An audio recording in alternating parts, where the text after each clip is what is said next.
அனைவருக்கும் வணக்கம். புறநானூறு பாடல் 59.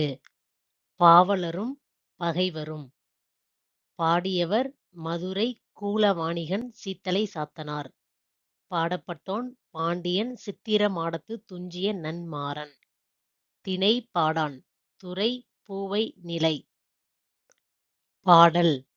ஆரம் தாய்ந்த அணிகிளர் மார்பின் தாழ்தோள் தடக்கை தகைமான் வழுதி வல்லை மன்ற நீ நயந்தளித்தல் தேற்றாய் பெரும பொய்யே. என்றும் காய்சினம் தவிராது கடலூர்பு எழுதரும் ஞாயிறு அணையை நின் பகைவர்க்கு திங்கள் அணையை எம் மன்னோர்க்கே. பாடலின் விளக்கம். நன்மாறன் சித்திர மாடம் என்னும் இடத்தில் துஞ்சியவன். புலவர் அவனை வாழ்த்துகிறார். மார்பில் முத்தாரம் அணிந்தவன். அவன் கை அவனது முழந்தாள் வரை நீண்டிருக்கும். தகைமை பண்பு மிக்கவன். விருப்பத்துடன் கொடை வழங்குபவன். தெளிவில்லாமல் யாராயிருந்தாலும் வழங்குவான். யாருக்கும் வழங்காமல் இருந்தது இல்லை. பொய் தேற்றாதவன்.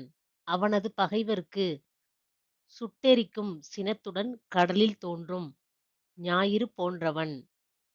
மற்றவர்களுக்கு குளுமையான ஒளி தரும் நிலா போன்றவன். தேங்க்யூ ஃபார் வாட்சிங். இந்த வீடியோ உங்களுக்கு பிடிச்சிருந்தா லைக் பண்ணுங்க, ஷேர் பண்ணுங்க, கமெண்ட் பண்ணுங்க. மறக்காம எங்கள் சேனலை சப்ஸ்கிரைப் பண்ணுங்க. அப்பதான் நாங்கள் போடுற வீடியோஸ் உங்களுக்கு உடனுக்குடனே நோட்டிஃபை ஆகும்.